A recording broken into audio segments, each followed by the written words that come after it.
Eu vou começar apresentando então sobre mais especificadamente a vigilância epidemiológica nesse processo de investigação da dengue. Então vamos lá.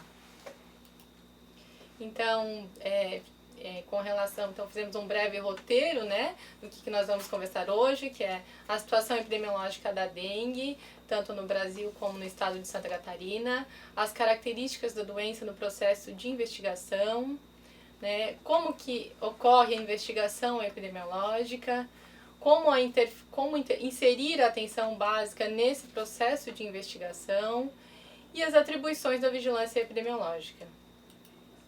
Então, a dengue é uma doença infecciosa aguda de etiologia viral, né? Ela apresenta 4 sorotipos, dengue do tipo 1, 2, 3 e 4.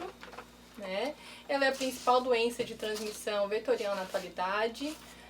Ela tem um grande impacto na mortalidade, né? E segundo a Organização Mundial da Saúde, nós temos entre 50 e 100 milhões de doentes por ano em mais de 100 países, 550 mil hospitalizações por ano e 20 mil mortes ano. Né? A letalidade da dengue, então, o poder que ela tem de evoluir para óbito, sem tratamento está em torno de 20% e com tratamento inferior a 1%. Né?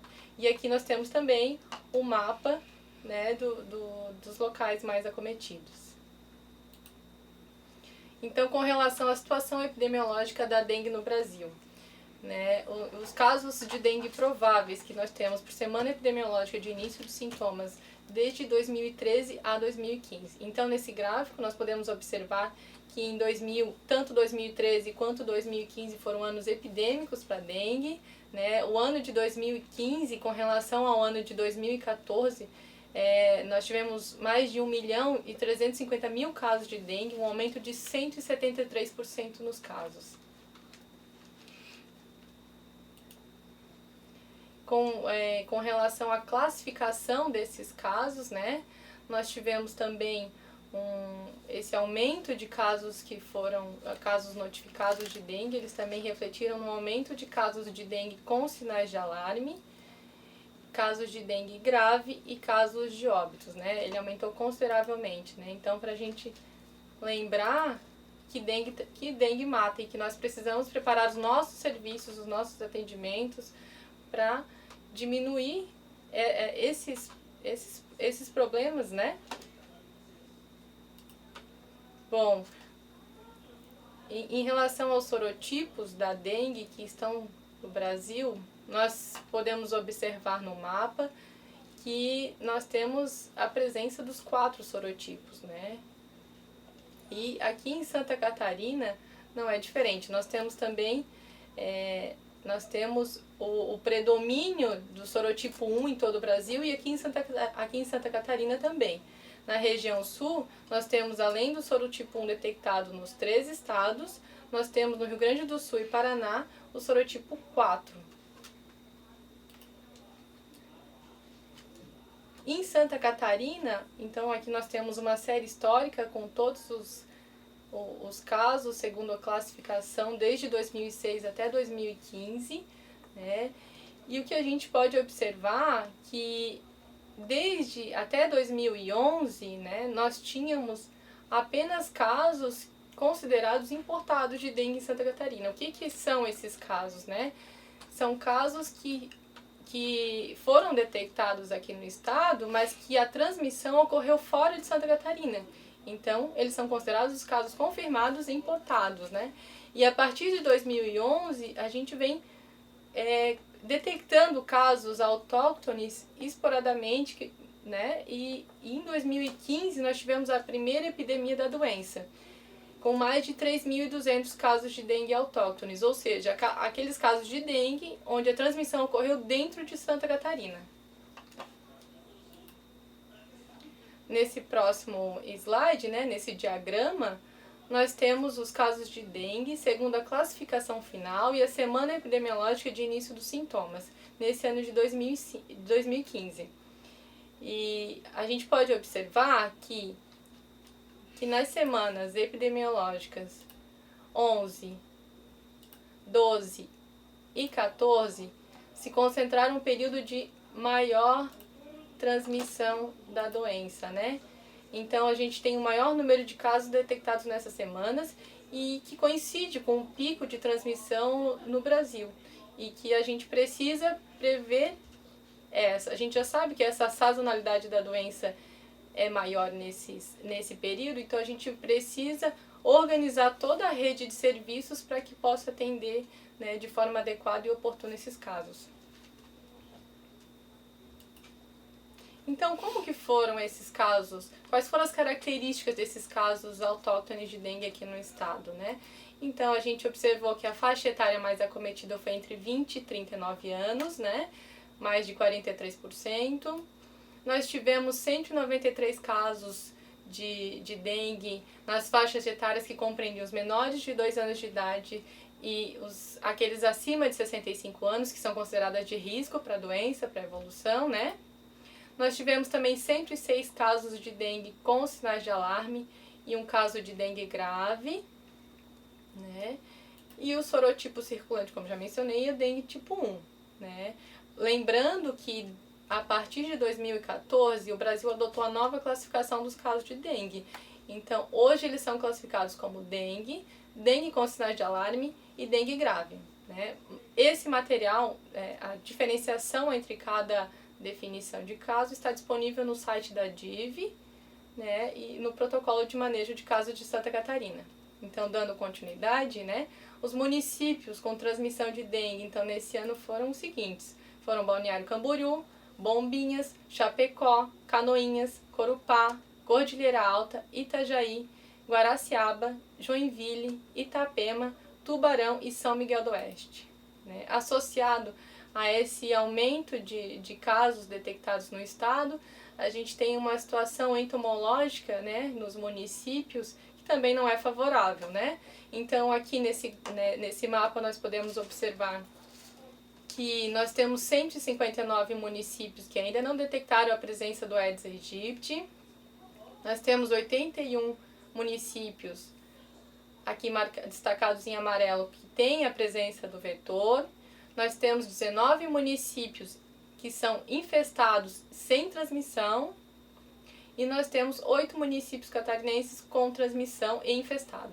O que diferencia um município de ser ou não infestado, né?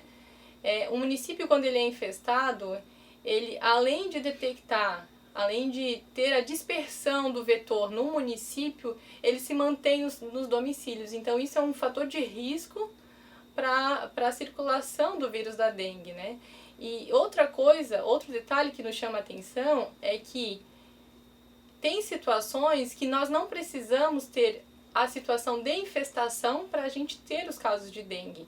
É o caso de Tubarão, Corupá, Canoinhas. Eles têm apenas focos, têm a presença do vetor. Eles não são municípios considerados infestados, porém tiveram casos autóctones desse ano. Então, a partir do momento que você tem um doente no seu município, na sua área, e tem o mosquito, ele é passível de transmissão. Então, nós não podemos esperar uma situação de infestação para fazer as ações de controle, tanto vetorial, controle, as ações ambientais necessárias, as ações epidemiológicas necessárias, a organização dos serviços de saúde, né? A gente tem que se preparar, porque a gente não sabe o que está por vir, né? Nós somos uma população que é toda suscetível, né, aos 4 sorotipos de dengue, né? Então, vamos lá.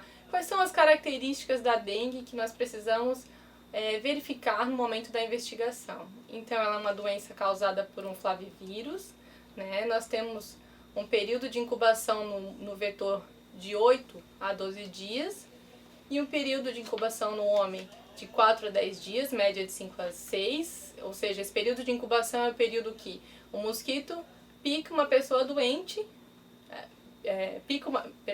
o mosquito pica uma pessoa e depois em torno de 4 a 10 dias depois dessa picada, ele vai começar a manifestar os sinais e sintomas da dengue, né? E nós temos também o período de viremia no homem, que é um dia antes do aparecimento da febre até o 6º dia da doença. O período de viremia é um período que que o vírus ele está circulante no sangue periférico, é um período em que o homem ele está infectante, digamos, né? Porque é o período que o sistema imunológico ainda está tentando contê-lo. Então, quando o homem está no período de viremia, é o momento que o mosquito pica e ele vai se tornar infectante, né? Então, além dessas características, para a gente poder iniciar uma suspeição de um caso de dengue, nós precisamos saber a definição de caso suspeito, né? Então, a definição hoje utilizada é a pessoa que vive em área onde se registram casos de dengue ou que tenha viajado nos últimos 14 dias para área com ocorrência de transmissão de dengue ou presença de Aedes aegypti. Então, ela deve apresentar febre, usualmente entre 2 e 7 dias, e 2 ou mais das seguintes manifestações: mialgias, artralgias, cefaleia, dor retroorbital, náuseas, vômitos, exantema, petequias, prova do laço positiva, leucopenia. Então, como que é o processo de investigação? Vamos considerar que estamos no o primeiro dia do início dos sintomas, né? Então, chegou o José lá na unidade de saúde, está com o primeiro dia de início dos sintomas, vamos supor que seja hoje, dia 3/9. Né? Como que a gente vai pensar nessa suspeita? Então, primeira coisa, né? Ele está lá na unidade de saúde, então precisa de um questionamento básico para se pensar que seja dengue. Então, a gente vai investigar o que? Os sinais, os sintomas, para ver se ele se enquadra na definição de caso, né? Outras pessoas próximas com o mesmo quadro também é importante. E a gente vai então agora contar o que? O período de incubação da doença, né? Então, para uma margem de segurança, a gente considera então nas 2 semanas anteriores ao início dos sintomas. Então, a gente vai contar do dia 3 de setembro, contando 14 dias anteriores ao início dos sintomas, nós temos dia 21 de agosto. Então, esse período onde esse paciente ele ficou, né, se é um local que tem casos, se é um local que tem foco, se é uma área de aglomerados urbanos, esse local vai ser um indicativo, vai ser o que vai definir o local onde provavelmente ocorreu a infecção, né? E esse questionamento básico, ele não é, ele ocorre em todas as unidades onde esse paciente for atendido, né? Então, a suspeita, ela ocorre no primeiro atendimento com o paciente, depois que se faz uma anamnese, que se faz uma inspeção. Então, ela não é uma coisa estática só de um agente de saúde ou de uma unidade básica de saúde, né? Então, os profissionais de saúde que atendem esses pacientes, que estão na porta de entrada desses pacientes, que é a unidade básica de saúde, eles precisam desse questionamento básico para colocar, né, para ver se ele se enquadra na definição de caso, né? Então, nesse momento, eu vou passar a palavra, né, para a Maria Catarina, que vai falar um pouquinho dessa interface com a atenção básica nesse momento. Então, vamos lá, pessoal. Continuando. Então, essa interface entre a vigilância epidemiológica e a atenção básica, primeiro a gente tem que lembrar da Política Nacional de Atenção Básica. Eu não posso falar da interface sem falar da política, onde a Política Nacional de Atenção Básica, a Portaria 2488 de 2011, que ela fala o quê? Que a atenção básica é um conjunto de ações, tanto para o indivíduo ou para o coletivo, que trabalha na questão da promoção, proteção, diagnóstico, tratamento e reabilitação. E trabalhando dentro de forma integral, dentro dos determinantes e condicionantes de saúde. Então, é essa política e a gente tem que, para ter essa interface, a gente tem que trabalhar dentro da política. E lembrando também que essa política é sempre dirigida para os territórios bem delimitados. Então, territórios bem delimitados, a gente tem que também pensar que essa população está dentro de um território, que é um território de responsabilidade de uma equipe da Estratégia de Saúde da Família e que esse território é um território vivo. Então, uma das coisas que a gente sempre faz é um mapa da nossa área de abrangência, mas saber que esse mapa é um território vivo, que vai modificando. E nesse momento que vai modificar é a situação de dengue que já está ocorrendo em Santa Catarina. E lembrando também que a própria atenção básica, ela utiliza processos de elevada complexidade e baixa densidade. De elevada complexidade pela situação social, pela situação cultural dessas famílias, e baixa densidade tecnológica simplesmente pelas ferramentas, pelas tecnologias utilizadas. A visita domiciliar, as consultas, os grupos educativos, ela pode ter utilizado isso. Vendo os conceitos de território, então a gente tem o que é o território. O território é sempre entendido como espaço onde vive pessoas do mesmo grupo, com as mesmas situações e condições de saúde, ou de subsistência, de trabalho, de renda, que é identificado. Então, se a gente pensar na territorialização, nós temos o cadastramento dessa população, dessas pessoas da nossa área de abrangência, e quando eu tenho esse cadastramento, eu vou saber a quantitativo que eu tenho por sexo e idade, e sabendo que dentro desse território, da minha área de abrangência da equipe, eu tenho as minhas microáreas, que são responsabilidade do agente comunitário, e dentro dessas microáreas eu vou ter minhas microáreas de risco. Esse risco pode ser aqui identificado como o risco de uma microárea que tem os focos de dengue. Qual a importância para a gente ter esse território? Para a gente conhecer esse território? Para conhecer, controlar, minimizar e solucionar os problemas. Nem todos os problemas vão ser solucionados, mas a gente tem que conhecer quais são os nossos problemas de saúde nesse território. Para quê? Para a gente definir prioridades, para a gente conhecer quais necessidades de serviço, avaliar os serviços prestados, saber quais são os recursos necessários que nós temos, qual é a nossa população e para fazer um planejamento ascendente. Então, isso é uma das coisas que a gente tem que fazer e trabalhar dentro dessa nossa área de abrangência, dessa área geográfica. Então, é fundamental que o sistema de informação vetoriais, a vigilância epidemiológica e a estratégia de saúde da família, eles utilizam a mesma base geográfica, a mesma área de atuação, a mesma área territorial, até os agentes de endemia e os agentes comunitários de saúde. Por quê? Para eles saber os problemas que estão nessa área, e trabalhar de forma articulada dentro dessa situação de saúde desse município ou nessa área de abrangência. Então, esse trabalho integrado da atenção básica com a vigilância epidemiológica, o que ela acontece? Ela fortalece, amplia as ações de saúde. E com isso ela vai potencializar a atenção, o acesso e a qualidade também desse usuário. E a gente sempre tem que pensar qual é a magnitude da dengue que nós temos, aqui eu coloquei no país, mas qual é essa magnitude que a gente está vivenciando no momento em Santa Catarina, pensando, planejando para daqui para frente, não pensando só nesse momento. E o que a gente pode fazer enquanto atenção básica, com essa integração com a vigilância epidemiológica, na prevenção e no controle dessa doença. E lembrando sempre que a atenção básica é a porta de entrada preferencial do usuário. Dentro da 2488, tem algumas atribuições, que é do processo de trabalho da equipe. E dentro delas que é uma das importantes, né, destacando várias, que é trabalhar dentro de um processo de territorialização, mapeando a área dela de atuação e saber quais são os grupos familiares e quais são desses grupos familiares, quem são as pessoas expostas a risco.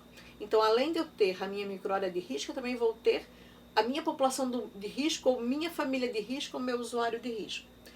E outra situação importante é uma da atribuição da equipe, garantir atenção à saúde dessa população e trabalhando principalmente com a vigilância saúde. Então, o agente comunitário vai trabalhar com a vigilância saúde dessa família, dessas pessoas, e também a equipe da estratégia de saúde da família. Uma das coisas que pode ser realizada como uma ação, mensalmente ou menor espaço de tempo, conforme a necessidade, conforme a situação de dengue nesse município, nessa área de abrangência, que a equipe da estratégia, os agentes de endemia, a vigilância, os agentes comunitários de saúde, façam esse acompanhamento, essa explanação sobre a sua área de abrangência e sobre a situação da dengue que tem no seu município. Para quê? Para reduzir essa incidência de casos, né, de novos casos de dengue, e também informar a população, porque eu preciso conhecer para depois manter a população informada. Aqui, depois a gente vai entrar dentro das principais responsabilidades que tem a atenção básica em relação à dengue, E aqui dentro desse manual das diretrizes nacionais, ele tem também esse quadro das principais responsabilidades da atenção básica, da unidade e dos centros de saúde e postos de saúde, que hoje a maioria nossa são as unidades básicas de saúde. Mas depois eu vou pontuar mais a situação da hidratação oral imediata, né? Que é importante das necessidades. Bom, voltando então à investigação, né? Então, é um caso suspeito, né? Como que a gente já verificou a história daquele paciente, né? Qual foi, onde ele esteve nos últimos 14 dias, nos 14 dias anteriores ao início dos sintomas, se ele foi de carro, se foi de avião, se viajou, se ficou em aglomerados urbanos, né? Então, ele é um caso suspeito, né? Então, como que a gente vai proceder? Vai preencher, então, a ficha individual de notificação, né? Que é esta aqui, né? Que ela está disponível em todas as unidades de saúde, nas vigilâncias epidemiológicas, no site da DIV, né? E, além disso, ele vai preencher, né, o cartão de acompanhamento do paciente com suspeita de dengue, né? Esse cartão é um cartão em que o paciente fica com essas informações, ele fica com o cartão e é anotado os sinais vitais, né, informações pertinentes a ele para que possa ser acompanhado, né, e verificar a evolução dele, né. Então, depois que preencheu essa ficha de notificação, o cartão de acompanhamento, qual que é a próxima etapa? Então, é adicionar essas informações que já foram colhidas nessa suspeita inicial na ficha individual de investigação, né? Que é esta aqui, né? E ela também está disponível no site, né? E depois disso, então, vai ser encaminhar essa ficha para a Vigilância Epidemiológica Municipal, né?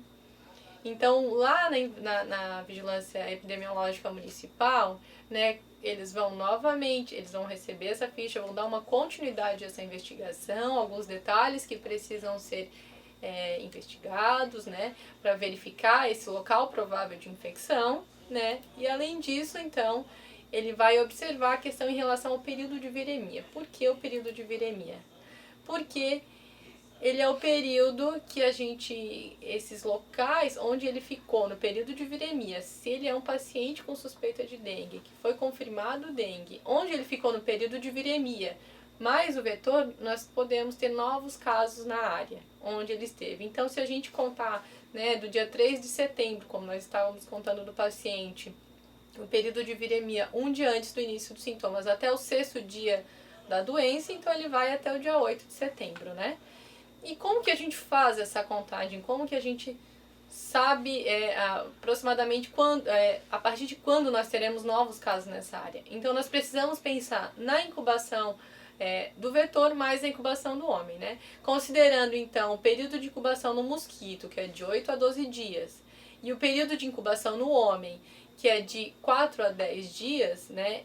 O mínimo ficaria entre 12 dias e o máximo 22 dias após a picada do mosquito nessa pessoa infectada, né? Então, novos casos suspeitos de dengue poderão ocorrer nessa área e será necessário busca ativa dos mesmos, ou seja, é necessário, né, informar essas unidades de saúde para que eles suspeitem, e também é necessário ir até os prontuários para verificar se talvez não tenham passado alguns casos que não tinham uma sintomatologia clássica e pensar que possa ser dengue, né? Fazer um diagnóstico diferencial, né?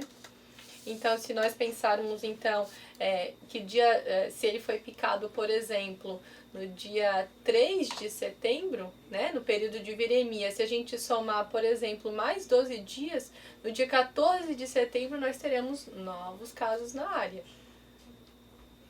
Então, vamos lá. Continuando, então, como que é esse fluxograma de investigação? Como que os setores se comunicam para que forme uma rede, né, de atuação das áreas? Então, no primeiro momento, como a gente falou, a unidade de saúde, né, tanto a atenção básica, média e alta complexidade, com as fichas de notificação e investigação. Nessa comunicação, então, é feita a Vigilância Epidemiológica Municipal. A Vigilância Epidemiológica Municipal, ela Conversa com o Programa de Controle da Dengue Municipal para que as ações de controle vetorial sejam feitas em tempo oportuno, para que caso tenha transmissão seja feito o bloqueio em tempo oportuno, né? E as vigilâncias de nível municipal, então, conversam com as vigilâncias de nível estadual e assim o Estado conversa com o Ministério da Saúde, né? O que a gente quer mostrar também, porque as vigilâncias municipais, tanto a epidemiológica quanto a de vetores, ela precisa retroalimentar essas informações sobre número de focos, casos, áreas de maior risco, expansão da área de transmissão às unidades de saúde, né? Para que elas possam se organizar com a situação que está ocorrendo. Para ela ter disponível tanto material de insumo, como cartãozinho de acompanhamento de paciente com dengue, né? E outros materiais, né? Então, com relação a isso, né, eu passo novamente a palavra à Catarina para falar das responsabilidades da unidade de saúde, da atenção básica. Lembrando que quando a gente tem uma situação dessa de dengue no município, quando tem casos graves, vai ter algum momento que a gente vai ter a necessidade, talvez, de quebrar essa rotina das ações programáticas. A unidade básica, o município tem algumas programações e num caso desse, lembrando, até usando como exemplo lá em 2009, quando a gente teve aquele caso bem grave da gripe A, nós vamos quebrar essa rotina da programação. Então isso, na realidade, o município, a unidade básica faz um planejamento, em algumas situações ela vai mudar esse planejamento. E sempre nessas situações a gente tem que pensar o quê? Que nós temos que acolher esse usuário que ou com suspeita ou portador da doença ou portador da dengue, então nós temos que acolher ele e ao acolher nós temos que classificar ele, qual é o risco dele. Então a gente faz o acolhimento e uma das situações que a gente tem que fazer de imediato é oferecer já essa hidratação precoce. Então a gente sempre tem que estar pensando quem é esse usuário, qual é o acolhimento que ele tem que fazer e com isso provavelmente nós vamos mudar todo o nosso planejamento dentro da unidade. Pensando que tem um fluxograma já disponível, a vigilância epidemiológica tem um fluxograma já disponível sobre a classificação de risco e o manejo desses pacientes com suspeita de dengue. E também deixar fixado esse fluxograma para que as pessoas conheçam também e tenham essa informação. Além disso, quando eu ofereço essa informação, esse fluxograma, eu tenho que pensar quais são os locais que eu também posso deixar afixado ou colocar informações também na minha área de abrangência. De que forma? Que eu posso estar colocando ou nas escolas, ou creches, ou bares, né? Então eu tenho que estar pensando isso. Outra situação, eu sempre tenho que pensar, programar e acompanhar o paciente na primeira consulta e saber quais são os retornos que ele teria que ter. Então, que referência que eu tenho que ter para esses pacientes, se a minha unidade fecha a um horário e não trabalhar final de semana, como é que eu vou referenciar e onde é que ele vai ter informação para o final de semana? Então isso é uma das coisas que o município tem que deixar os seus usuários, a sua comunidade, a sua população informada.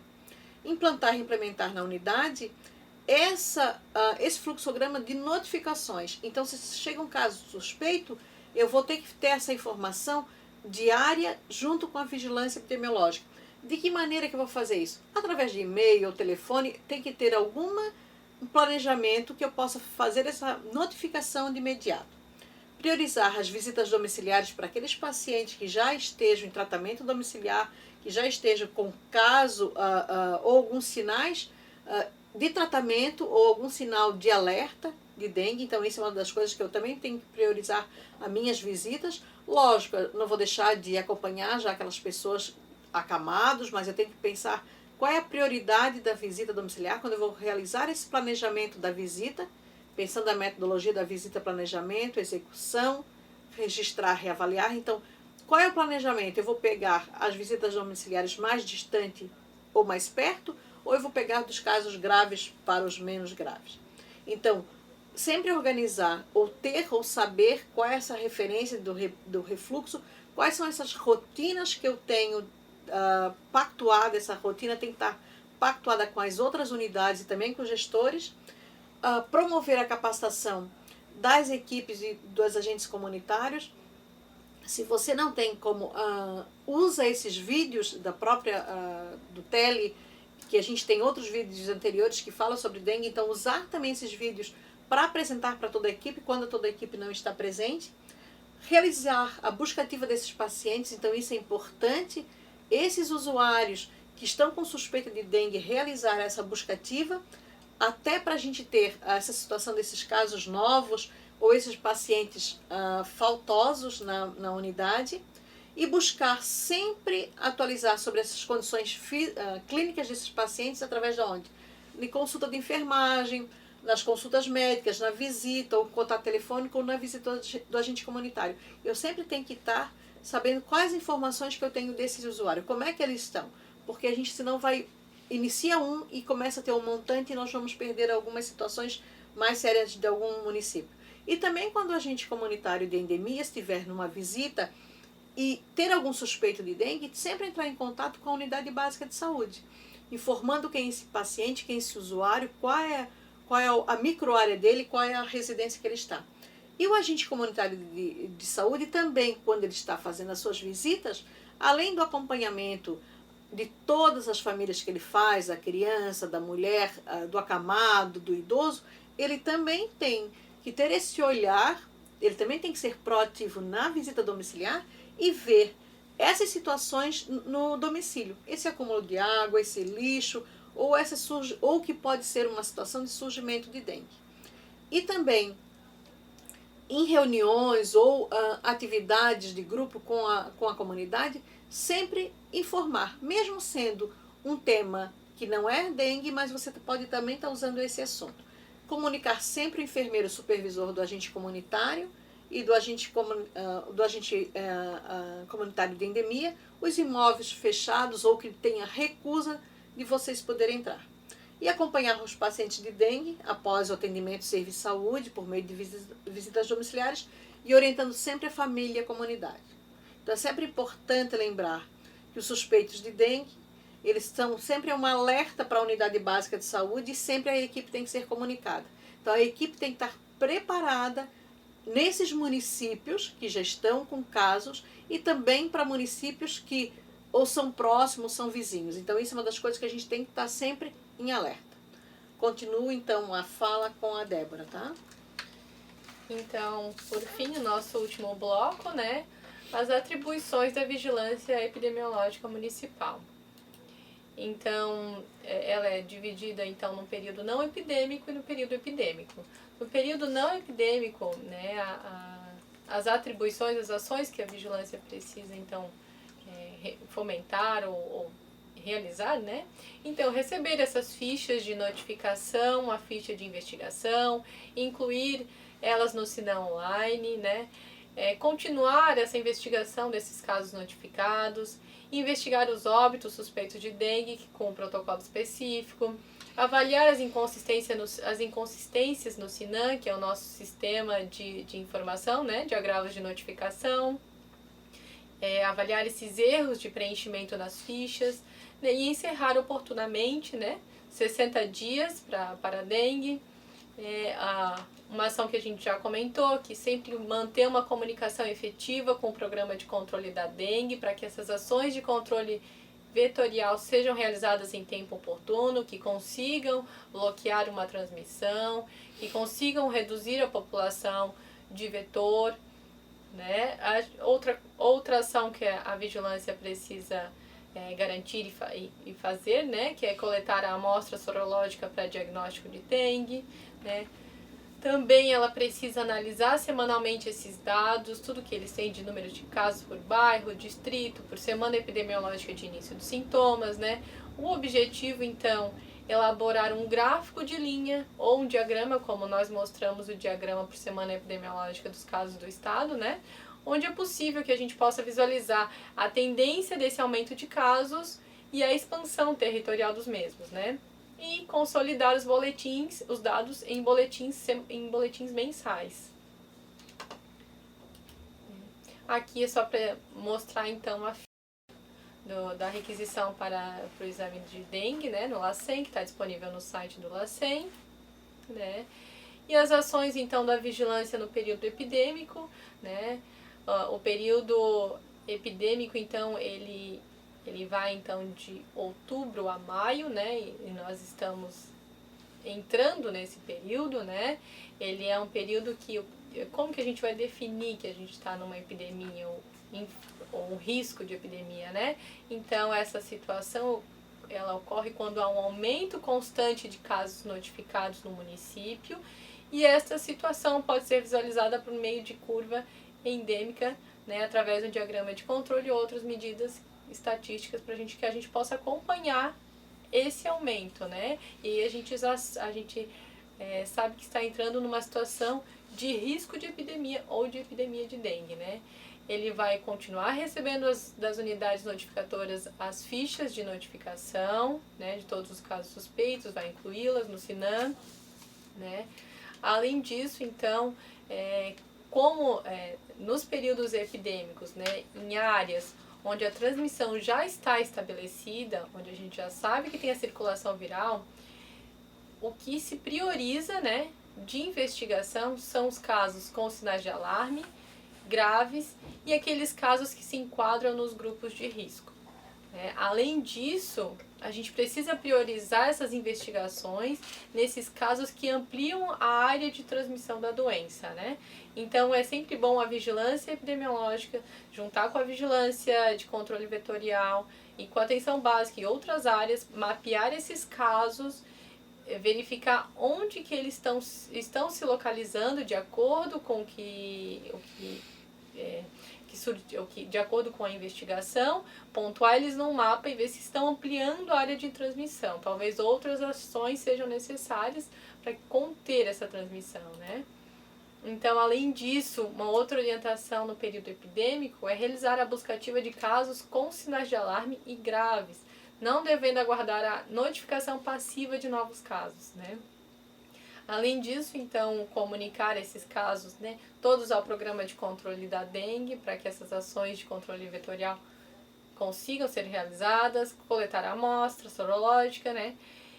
Também vai analisar semanalmente esses dados, os números de casos por bairro, distrito, por semana epidemiológica de início dos sintomas, né?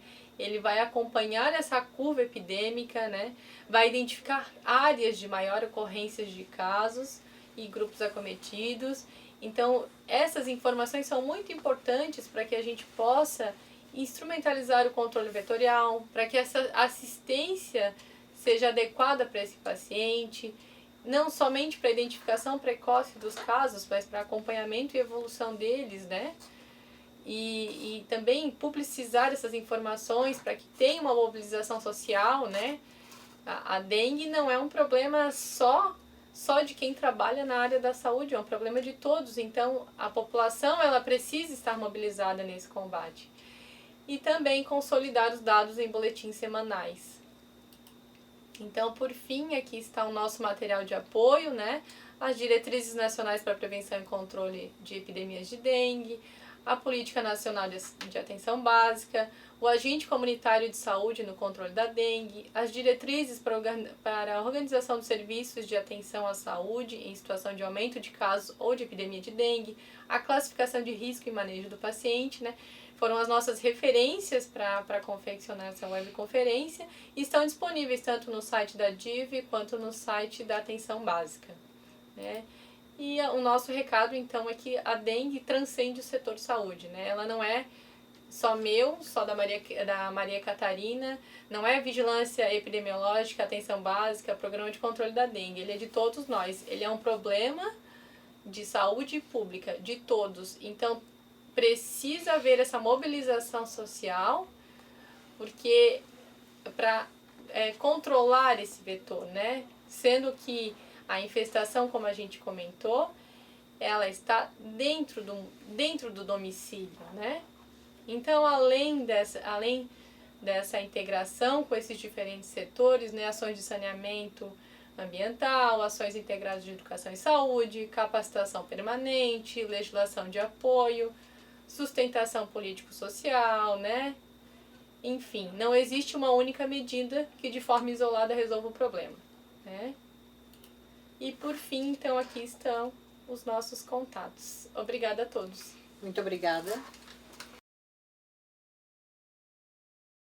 pessoal aqui de Indaial já deixou uma pergunta. O que é viremia? Então, a viremia, o período de viremia é quando o vírus da dengue, né, ele está circulante no sangue periférico e o sistema imunológico ainda não tem os anticorpos prontos para combater. É como se fosse uma janela imunológica que a gente vê em outras doenças, né? Ele tem o vírus circulante, mas ainda não tem um anticorpo prontinho para combater ele. Então, ele é o período que o ser humano ele se torna a fonte de infecção para esse vetor, né? A hora que ele está nesse período de viremia é o momento que o mosquito vai lá, pica a pessoa e o mosquito passa, ele vai incubar esse vírus nele e vai se tornar infectante e transmitir para outras pessoas. Ok? Blumenau pergunta: os cartões de acompanhamento dos casos suspeitos são padronizados e distribuídos na SES ou os municípios é que providenciam? Então, os cartões de acompanhamento, a Diretoria de Vigilância Epidemiológica, ela confeccionou, nós temos disponível para quem quiser solicitar, né? Ele é um cartão padronizado pelo Ministério da Saúde, né? E a gente distribuiu para gerências de saúde, né? Junto com classificação de risco e manejo de dengue, né? Mas também ele não necessariamente não precisa ser só confeccionado e distribuído pela Secretaria Estadual de Saúde, né? O município pode confeccionar esse cartão, né? Até porque no piso, né, no piso fixo e no piso variável da vigilância em saúde tem um recurso que é disponível, ele é destinado à confecção desses materiais de apoio. Ok? Isso. Blumenau, mais uma vez. Como está sendo o contato com a rede suplementar de saúde? Em relação a... Vamos ver. O pessoal de Blumenau, se quiser complementar a pergunta, em que sentido, né? Em relação à dengue. em relação à dengue. Se tem um atendimento. Então, nós estamos providenciando, né? Estamos confeccionando então um plano de contingência, né, para que todas as ações, todas as interfaces da dengue, elas sejam, né, assumidas por cada um da sua parte, né? Como a gente falou, a dengue não é um problema apenas só do programa de controle da dengue e o resto, né, não pode participar, não é isso. Então, por isso nós estamos aqui com a atenção básica. Então, a gente está confeccionando um plano para que caso tenham esse aumento de casos e epidemia, para que as ações, cada um correspondente, sejam acionadas para realizar para ativar esse plano de contingência, né? Então, nós estamos, nesse momento aqui com a atenção básica, mas já estamos conversando também com assistência, né, coordenação do SAMU, né, assim como tem a vigilância sanitária, a vigilância laboratorial, né, para todos poderem participar, né, para todos poderem ativar o que é necessário no momento de surto e epidemia. Tá ok? O pessoal de Blumenau agradeceu ali, né, a resposta. Jaraguá do Sul pergunta, então, qual a sugestão caso algum município apresente resistência para o envolvimento da atenção básica no plano de contingência? Assim, a importância tem que saber. Uma das coisas, quando esse município tem resistência no envolvimento da atenção básica, sempre lembrando que esse usuário está no território, está na atenção básica. E esse plano e essas situações têm que ser conversadas entre o município, entre vocês. Lógico, em uma situação mais séria, pode ser acionado o Estado, tanto na atenção básica quanto na vigilância epidemiológica. Mas sempre sentar a vigilância e a atenção básica do município fazer um planejamento. Por quê? Porque esse usuário está dentro da atenção básica, ele está nesse território. Aquilo que eu comentei no início, é um território vivo, né? Ele não está estanque, não é aquele mapa na parede e esse usuário está ali presente. Então, isso é uma das coisas que tem que resolver dentro do próprio município, dentro da área de abrangência, não é o que é a tarefa, porque a dengue vai afetar e vai afetar a todos nós, então eu também tenho que estar assumindo essa atribuição e, no caso de não conseguir conversar, pode ser acionado o Estado em relação a isso, mas é importante as partes se conversarem, né, no próprio município. Rio do Sul está perguntando, acredito eu, que seja sobre a fiscalização, né, dos locais ali que são responsabilidade do governo, como, por exemplo, pátios com carros, polícia rodoviária, estadual.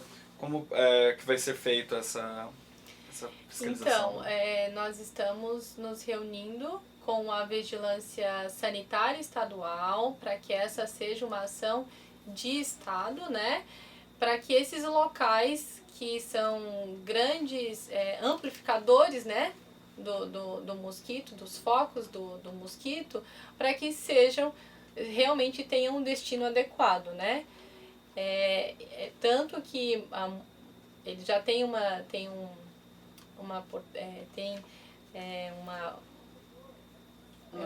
portaria junto com a vigilância sanitária que eles estão monitorando, inclusive, né, em nível de gerência de saúde, todos esses pontos estratégicos que a gente chama, né, para acompanhar como está sendo essa ação da vigilância sanitária com o programa de controle da dengue, né? Maiores informações também é importante acessar, né, essa nota sobre esses pontos estratégicos que está disponível no nosso site. Ok? Ponte Alta, né, do Norte, tinha feito a pergunta ali, o que fazer com carros apreendidos na delegacia do município, visto que não podem ser removidos. Sim. E lembrando que esses carros também, ou essas delegacias, estão dentro da nossa área de abrangência. Então também ele tem que ser visitado pelo agente de endemia e pelo agente comunitário. Continuo a colocar. É o território vivo. Então o que está dentro do nosso território é que nós temos que estar acompanhando. Não é só no nosso domicílio. Então o que tem dentro desse nosso território, na nossa área de abrangência, que pode ser um local para a criação ou um local para ter mais dengue, né? Então, isso que a gente tem que ter esse cuidado. Né? E com relação a essa questão de não poder ser removidos, então, é o que eu já havia comentado, né? Que a gente está desenvolvendo essa ação de nível estadual para que não tenha esse problema, né? Porque muitas vezes não é nem possível, né? Não é possível nem mexer nesses carros, então o que a gente está solicitando, né? Eles estão fazendo o levantamento de todos esses pontos estratégicos no estado, né? Eu sugiro que Ponte Alta do Norte, né? Que converse com o programa de controle da dengue, porque a gerência de saúde, através, né, de estado, gerência de saúde está monitorando nesses municípios. Então, para verificar essa situação com eles, ok? Itapema tem pergunta. Itapema, foi divulgada uma reportagem alguns meses atrás da criação de um mosquito diferenciado. Realmente isso já foi constatado? Então, nós temos, né, tem reportagem, né, a respeito desse mosquito, que ele está sendo utilizado em São Paulo, né, ele foi modificado para tentar conter, né, as proles que saem do cruzamento desse mosquito com a fêmea. É uma prole que não transmitiria, teoricamente, a doença, né, mas a gente não tem resultados oficiais, né. E se a gente olhar como um todo, né, mesmo que tenha essa criação de mosquitos, o problema continua sendo o mesmo, né? A gente precisa organizar as nossas casas, limpar os nossos quintais, não deixar nada acumulado, nada de recipiente que possa acumular água, né? Se cada um fizer a sua parte, né, é muito mais, a redução é muito mais evidente, né? E nós não temos algo oficial, ok? Bela Vista do Toldo. E nas zonas rurais, vai ser desenvolvido nos interiores para detectar o mosquito? Vai ser desenvolvida alguma campanha, né, alguma fiscalização? Nas zonas rurais, o que o programa de controle da dengue precisa ficar atento é porque muitos lugares que são rurais hoje são lugares onde as pessoas têm sítios, né? São locais que elas acabam indo nos finais de semana. E às vezes são pessoas que não residem, em geral não residem e acabam vindo de áreas com o mosquito, né? Então, o programa de controle da dengue, ele precisa ficar atento nesses locais, né? Para que, caso tenha venha a se instalar o mosquito, para que acompanhe, né? Mas ele tem uma rotina diferente das áreas urbanas, né? A rede de armadilhas hoje ela é instalada na zona preferencialmente urbana, né? Agora, nesses locais de interiores, depende de cada caso, depende também desses aglomerados que tem no interior, né? E também para verificar essa questão de um ou outro mosquito aparecer lá. Mas a importância do programa da dengue estar na zona urbana, porque ele é um mosquito que ele está mais presente na zona urbana, né? E quando você tem mosquito em zona urbana, em grande quantidade, você tem um aglomerado de pessoas em área urbana, você vai ter muito mais casos, né, de dengue nessa área, né, do que uma zona rural que pode ser um ponto, né, um ponto de alerta, mas que provavelmente vai ser mais contida, né? Então, a partir do momento que você começa a fazer esse bloqueio na zona urbana, você já tem uma diminuição muito mais drástica do que muitas vezes nessa zona rural. Mas não que não precisa ficar em alerta, né? Pessoal, outra coisa bem importante é assim, ó, não se combate a dengue sozinho, né? Então, a gente tem que fazer ações intersetoriais, tem que ter parcerias com ou a limpeza pública ou com as escolas. Quando eu falei do planejamento ascendente, tem que saber o que intrasetorial eu consigo resolver e o que intersetorial eu consigo resolver. Que parcerias que eu tenho que estar fazendo para envolver todos os setores desse teu município. Que sozinho você não vai combater a saúde, nós não temos governabilidade somente para isso, né? Então, mesmo sendo o território, com a delegacia, isso também a gente tem que estar resolvendo essas situações. Então, nós precisamos de parceria, senão nós não conseguimos combater a dengue somente o setor saúde, ou só a vigilância epidemiológica, ou só a atenção básica. Eu gostaria de saber sobre a capacitação dos agentes de dengue em relação a digitar os boletins de campo e não envio correto. É isso? No envio correio. Bom, nós temos hoje, então, um sistema para digitar esses boletins de campo, que é o Vigilantus, né? Que ele é muito mais rápido, né? Você digitar esses boletins de campo do que enviar o correio, né? Então, para que a gente tenha essas informações em tempo mais ágil. Mas não é o fato de que você está digitando e não enviando ao correio, não significa que nós não estaremos avaliando, né? Então, o programa de controle da dengue, tanto de cada nível municipal, né? Depois vem os supervisores do programa da dengue, junto com as gerências, né? Com a vigilância epidemiológica, com a DIV. Todos nós estamos avaliando esses boletins de campo, né? E o intuito é que a digitação desses boletins, ela te dá... além dessa rapidez, né, desses dados, ela te dá um mapa de todas essas armadilhas instaladas no município, de todos os pontos estratégicos. Então, isso favorece o olhar como de territorialização mesmo, né, para você programar ações de acordo com aquela rede, né? E se você sabe que está digitado lá, está tudo direitinho, a rede de armadilhas, ela realmente está em rede, ela está bem distribuída, a gente sabe que a vigilância está sendo realizada de forma correta e o que aparecer, com segurança, aquela quantidade de focos de Aedes aegypti, né? É diferente de uma situação que não há digitação correta e você não tem uma rede espalhada de forma direitinha, equidistante, né? E aí você tem a entrada você tem a detecção de casos, às vezes antes mesmo da detecção dos focos, né? Então a gente precisa não pensar que só apenas a detecção de casos é importante pelas vigilâncias, atenção básica, né? A gente precisa das informações de campo também, porque elas antecedem, né? Elas indicam risco para a doença, tá? Tem Itapema perguntando: o índice de proliferação do mosquito é maior no verão por causa da eclosão das larvas?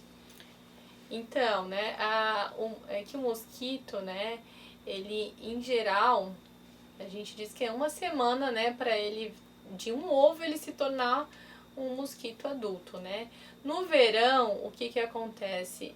O calor e a umidade favorecem essa eclosão dessa eclosão desses ovinhos, e eles, em menos, né, em 2, 3 dias, eles já estão voando, né.